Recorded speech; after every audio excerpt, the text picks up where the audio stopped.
Amados, graça e paz da parte de Cristo Jesus, o nosso queridíssimo Senhor e Salvador. Mais uma quarta-feira juntos para cultuarmos o Senhor, para cantarmos juntos, para ouvir a sua palavra, para rendermos culto. Nesta quarta-feira, eu queria primeiramente mencionar rapidamente que, embora os cultos estejam liberados para uma capacidade de até 15% do santuário, a diretoria da igreja achou por bem não retornar ainda, por várias razões. Inclusive, uma delas, importante, é que muitas das peças-chave para que o culto aconteça ou estão acometidos, estão doentes com a Covid-19, ou seus familiares, de alguma maneira, amigos com quem teve contato, então não pode participar, o que inviabiliza o culto na igreja. Nós achamos também que, por precaução, a gente deve estar um pouquinho atrás do que está acontecendo. Nossa intenção é retornar de forma gradual e com muita prudência, com muita calma, esperando, observando e vendo como o Senhor nos dirige. Eu tenho uma outra palavra muito importante hoje à noite, algo que veio ao meu coração conversando com o diácono André Viana. Eu queria compartilhar com vocês esta palavra antes de orarmos. O texto que norteia a minha palavra está em 2 Crônicas 7,14, um texto muito conhecido. Se meu povo, que se chama pelo meu nome, se humilhar, orar, me buscar e se converter dos seus maus caminhos, então eu ouvirei dos céus, perdoarei os seus pecados e sararei a sua terra. Meus irmãos, nós não sabemos, na soberania de Deus, por que razão isso está acontecendo, que essa pandemia está acontecendo. Nós não podemos entender a soberania de Deus, mas nós sabemos que Ele é soberano, Ele faz tudo o que lhe apraz. Por outro lado, Ele nos manda orar. Deus nos comanda a orar para que a nossa terra seja sarada. Lembram lá no Egito, Deus havia prometido que iria libertar o povo. Ele disse para Abraão, o povo será escravo, mas no tempo devido eles retornarão a este lugar. Então havia uma promessa. Mesmo assim, Deus, quando chama Moisés, ele diz: eu ouvi o gemido do meu povo. Ou seja, Deus utilizou as orações do povo para fazer cumprir a sua promessa. Então, embora a gente não compreenda esse balanço entre a soberania de Deus e a nossa ação, as nossas orações, eu queria que nós orássemos hoje à noite, nesta quarta-feira, de uma maneira especial, para que Deus sarasse a nossa terra, sarasse a nossa cidade, para que Deus tivesse misericórdia de nós, para que Deus tivesse compaixão e fizesse com que essa pandemia fosse pelo menos aliviada na nossa terra. Vamos orar, una seu coração ao meu, vamos orar pedindo misericórdia e graça do Senhor sobre nós. Pai querido, Pai de amor, te louvamos, te adoramos, te bendizemos, papai. Papai, a tua palavra nos manda orar pela nossa terra, pela cura do nosso país, da nossa cidade, do nosso estado.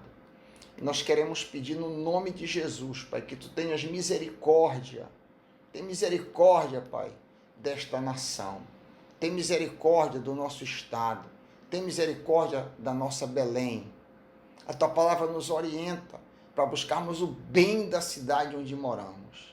E nós estamos buscando em Ti o bem da cidade. Olha para nós, Pai, de acordo com Tua compaixão. Em nome de Jesus. Amém.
escolher o tesouro maior terá. Toda língua confessará ao Senhor, todos os joelhos se dobrará. Mas aquele que há de escolher o tesouro maior terá.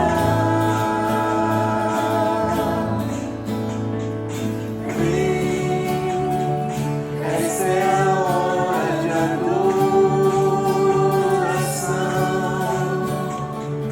Vem, dai-lhe teu coração.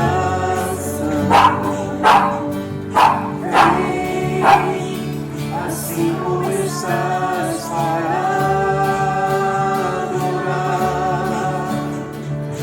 Vem, assim como estás diante do Pai.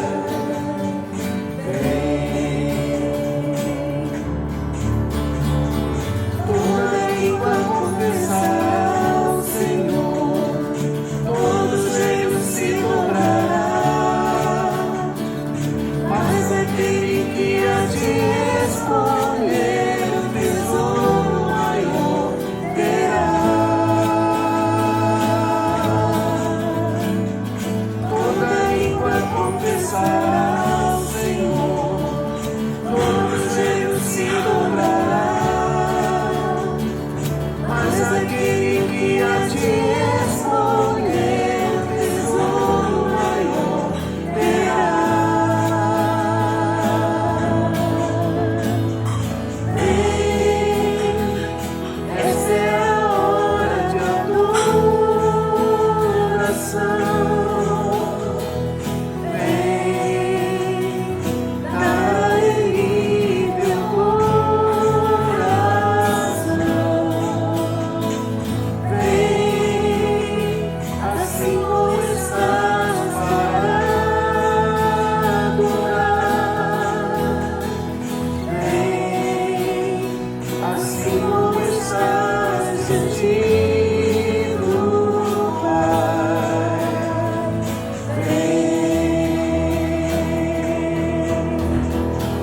Toda língua confessará ao Senhor, todos os joelhos se dobrará. Mas aquele que há de escolher o tesouro maior terá. Toda língua confessará ao Senhor, todos os joelhos se dobrará.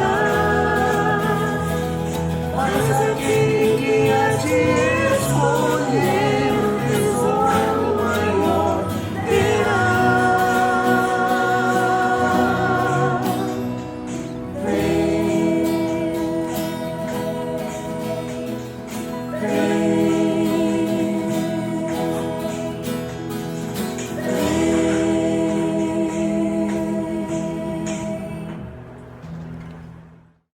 Queridos, queridas, seu momento de dízimos e ofertas, o Senhor tem nos sustentado financeiramente até aqui, por causa da sua generosidade. O Senhor tem usado as suas mãos para manter esse trabalho andando. E eu queria encorajar você a continuar fiel ao Senhor.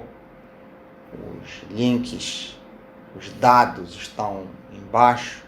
Você pode oferecer ao Senhor seus dízimos e ofertas, fazer o depósito. O Senhor com certeza será generoso com você, como você tem sido generoso com a obra do Senhor neste lugar. Vamos agradecer ao Senhor. Obrigado, Pai, pelos dízimos e ofertas. Recebe a nossa gratidão. Em nome de Jesus. Amém.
Mas tudo o que eu sei é te adorar. Tudo o que eu sei é te adorar, Jesus. É te adorar.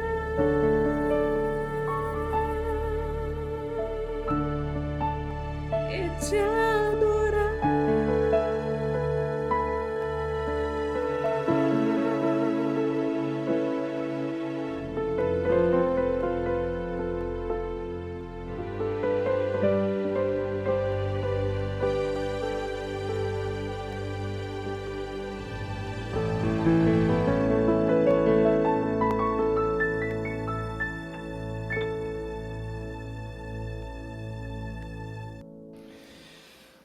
Graça e paz. Estamos considerando o livro de 1 Samuel e temos avaliado orações que ocorrem ao longo do livro. Nós vamos considerar mais uma nesta noite, um episódio interessantíssimo que se encontra em 1 Samuel, capítulo 23, versículos de 1 a 12.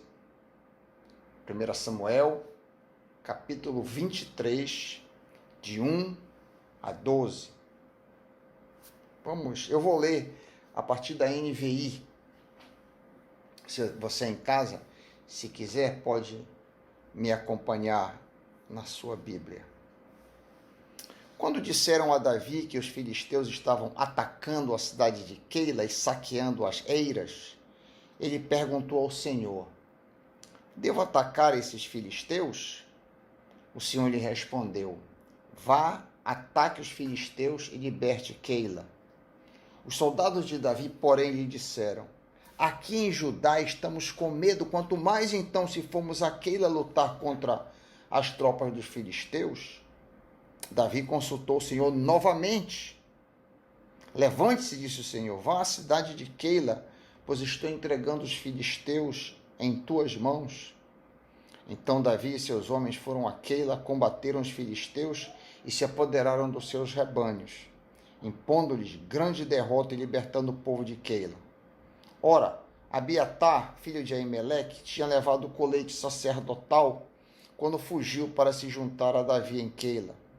Foi dito a Saul que Davi tinha ido a Keila, e ele disse: Deus o entregou nas minhas mãos, pois Davi se aprisionou ao entrar numa cidade com portas e trancas. Saul convocou todo o seu exército para a batalha, para irem a Keila e cercarem Davi e os homens que o seguiam. Quando Davi soube que Saul tramava atacá-lo, disse a Abiatar: traga o colete sacerdotal. Então orou: ó Senhor, Deus de Israel, este teu servo ouviu claramente que Saul planeja vir a Keila e destruir a cidade por causa de mim. Será que os cidadãos de Keila me entregarão a ele? Saul virá de fato, conforme teu servo ouviu? Ó Senhor, Deus de Israel, responde-me. E o Senhor disse: ele virá. Davi novamente perguntou: será que os cidadãos de Keila entregarão a mim e meus soldados a Saul? E o Senhor respondeu: entregarão. Pai querido, abre as nossas mentes, Pai. Dá-nos entendimento da Tua palavra, em nome de Jesus. Amém. Amados, recentemente eu vi um vídeo na internet no qual um pastor nega a soberania de Deus, que Deus não é soberano sobre todas as coisas. Ele se referia à pandemia, arguindo que se Deus fosse soberano, essa pandemia não estava acontecendo, coisas injustas nesse mundo não aconteceriam. E outros negam atributos variados do Senhor, como a sua onipresença, a sua onisciência, etc. O texto que acabamos de ler tem algo importante quanto ao grande poder e à sabedoria de Deus. No nosso texto, embora Davi ainda não seja o rei de Israel, ele já é visto como defensor da nação. Tanto isso é verdade que vieram a ele reportar o saque que os filisteus estavam realizando na cidade de Keila. É bom lembrar que Davi havia sido banido de Israel devido às perseguições de Saul, que tentava matá-lo. Consequentemente, Davi não tinha motivo algum de se arriscar para defender uma cidade em Israel. Mesmo assim, vemos seu amor pelo seu país nesse episódio. Keila é uma cidade da tribo de Judá que ficava fronteiriça dos inimigos de Israel. Esta cidade estava sendo atacada pelos filisteus, que estavam roubando o estoque de grãos imediatamente após a colheita. A colheita tinha acabado e os grãos estavam estocados, prontos para passarem pelo processo de debulha. Ao tomar conhecimento dos ataques, Davi consulta a Deus se deve ou não ir até aquele e livrá-la das mãos dos filisteus. A resposta do Senhor é afirmativa. Os soldados de Davi, porém, hesitam, pois já estava difícil se defender de Saul, quanto mais provocar um segundo inimigo. Por causa dessa hesitação, lemos no texto que Davi consulta outra vez a Deus para se certificar se ele deveria de fato fazer o ataque. Nós não sabemos de que forma Davi estava consultando a Deus. Não sabemos se talvez Gade, o profeta, estava com ele. O que sabemos é que Abiatar, o sacerdote, só se junta a Davi quando ele já está em Keila, conforme lemos no versículo 6, ainda há pouco. Abiatar, filho de Aimeleque, havia levado o colete sacerdotal quando fugiu para se juntar a Davi em Keila. Então, nós não sabemos de que maneira as consultas de Davi estavam sendo feitas. O que sabemos é que quando Saul ficou sabendo que Davi havia entrado em Keila, ele planeja ir até lá para tomar a cidade e matar a Davi.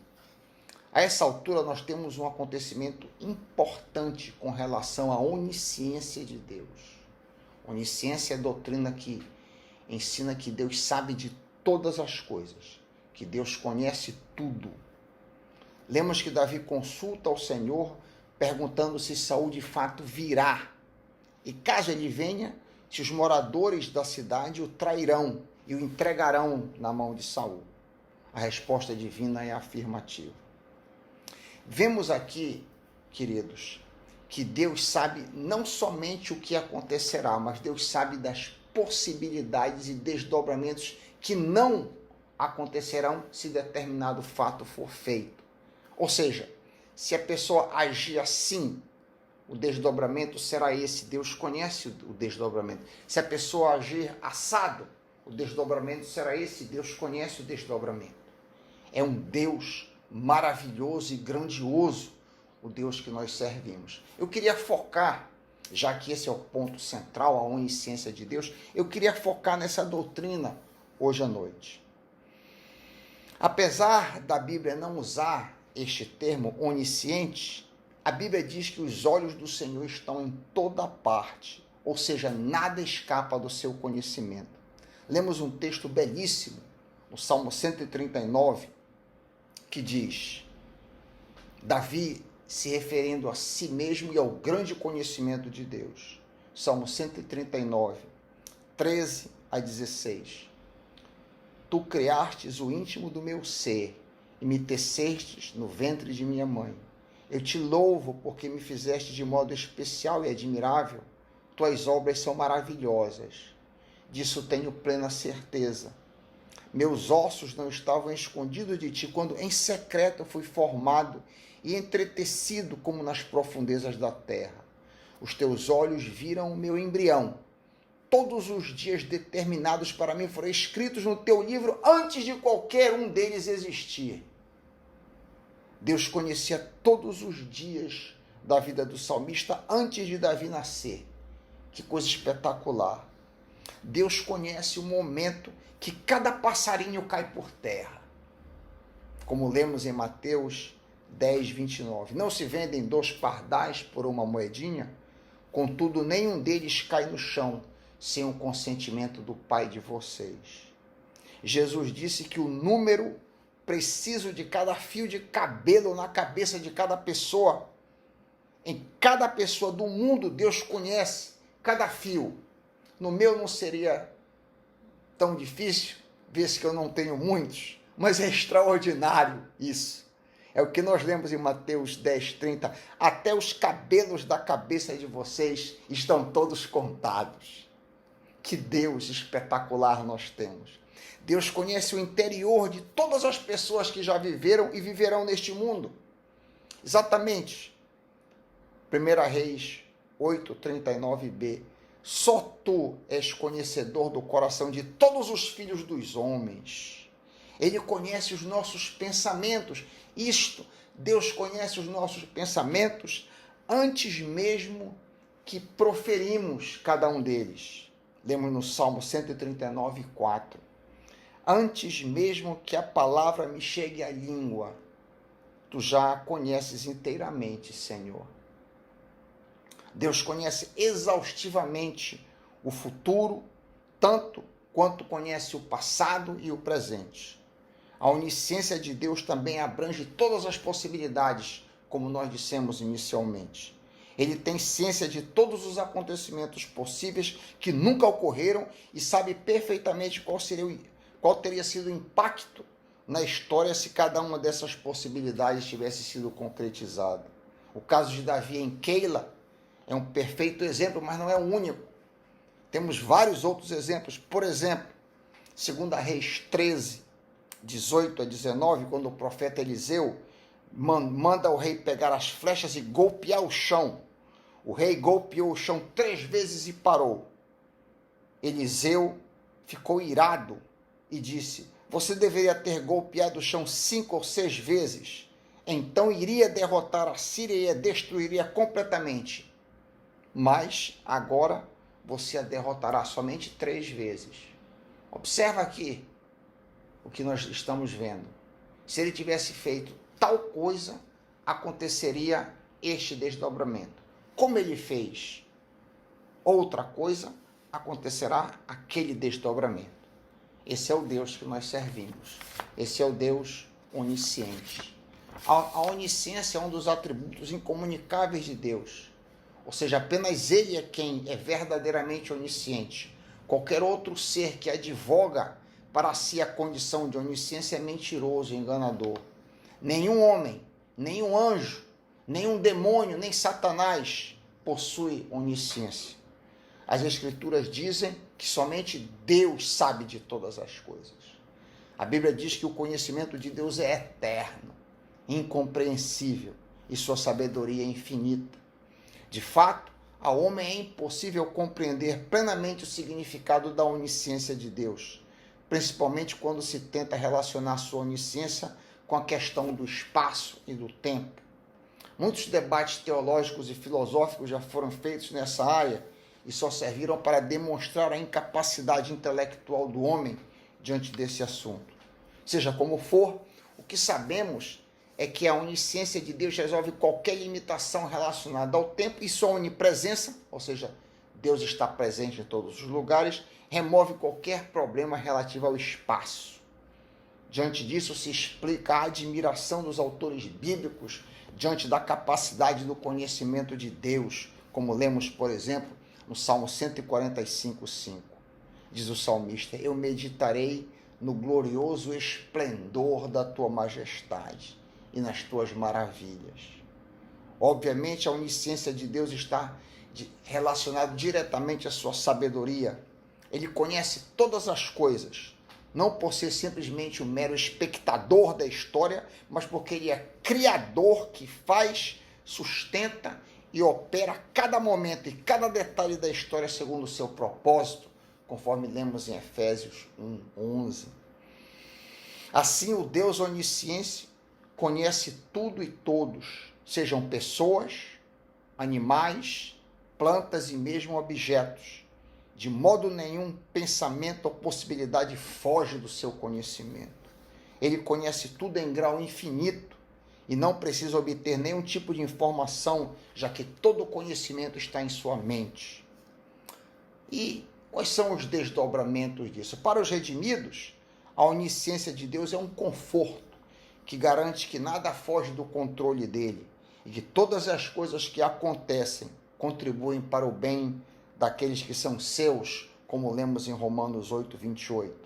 Sabemos que todas as coisas cooperam para o bem daqueles que amam a Deus, daqueles que são chamados segundo o seu propósito. Já os ímpios, por outro lado, a onisciência de Deus é um terrível aviso que ninguém poderá escapar da sua justiça.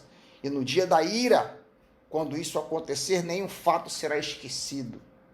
As intenções dos corações serão o alvo do julgamento do Senhor, conforme lemos em 1 Coríntios 4, 5. Portanto, diz Paulo, não julguem nada antes da hora devida, esperem até que o Senhor venha. Ele trará à luz o que está oculto nas trevas e manifestará as intenções dos corações. Nessa ocasião, cada um receberá de Deus o que lhe é devido. Sempre que penso na onisciência de Deus, lembro-me de um episódio que aconteceu comigo em 1999, em um grupo de estudo bíblico. Uma pessoa do grupo pegou um lápis e perguntou para nós: será que Deus sabe se eu vou colocar esse lápis à minha direita ou à minha esquerda? A resposta para essa pergunta depende do tamanho da onisciência de Deus. Ora, para um Deus que sabe o fim desde o princípio, a resposta é simples. O lápis já está parado onde ele ficará antes mesmo de nós mexermos com ele. Ou seja, Deus pode em um só relance ver o começo da história, o meio e o fim. Deus é capaz de ver em um só momento Adão, Moisés, Cristo, eu e você, hoje. Então o lápis já está parado onde ele ficará na mente de Deus. Não é isso que lemos, que Deus sabe o fim desde o princípio? Não é assim que lemos em Isaías 46, 10?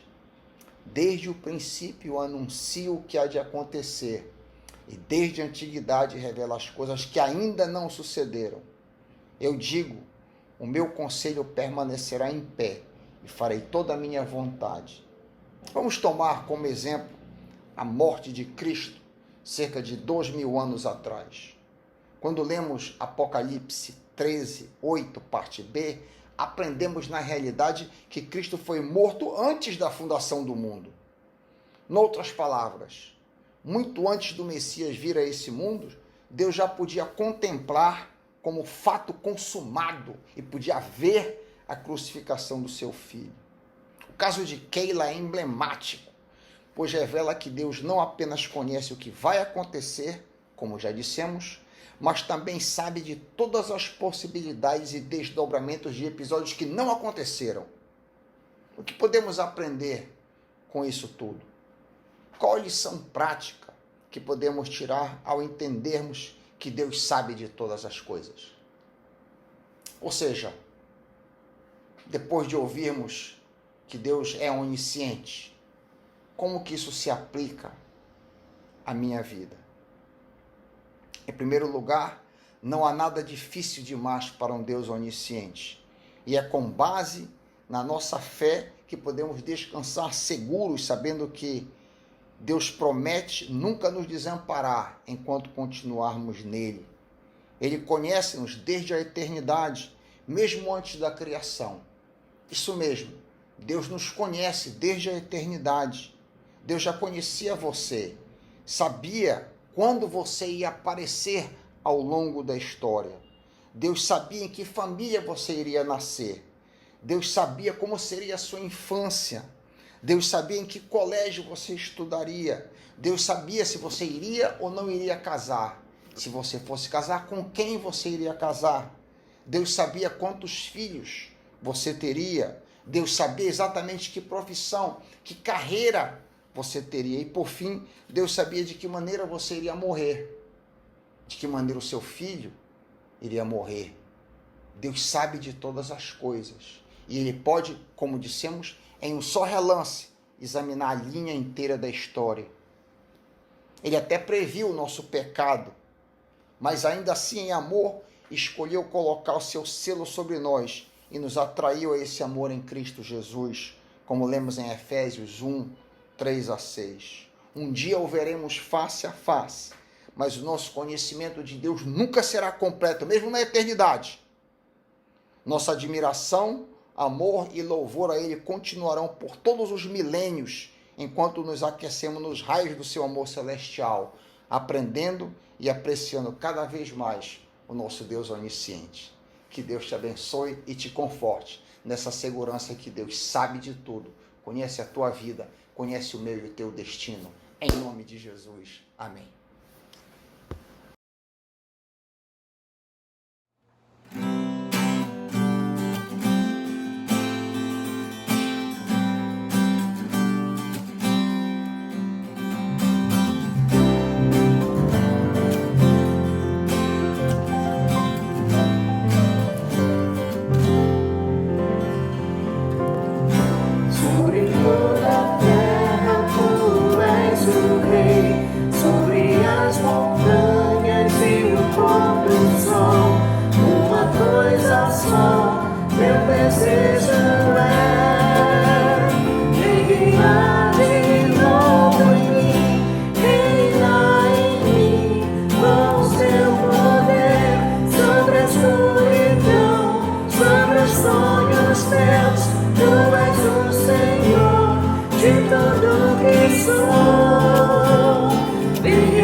Amados, chegamos ao final de mais um culto nesta quarta-feira à noite. Pedimos a Deus que te abençoe, que te guarde, te proteja, te dê um resto de semana muito abençoado, que a graça do Senhor repouse sobre você e sobre sua família. Receba a bênção da Divina Trindade, que o amor, que o grande amor de Deus Pai, que a graça salvadora, a graça bendita de Cristo Jesus, o Senhor, e a comunhão, o encorajamento do Espírito Santo de Deus, que a Divina Trindade, Pai, Filho e Espírito, Criador Redentor e Consolador, seja conosco nessa noite. Amém.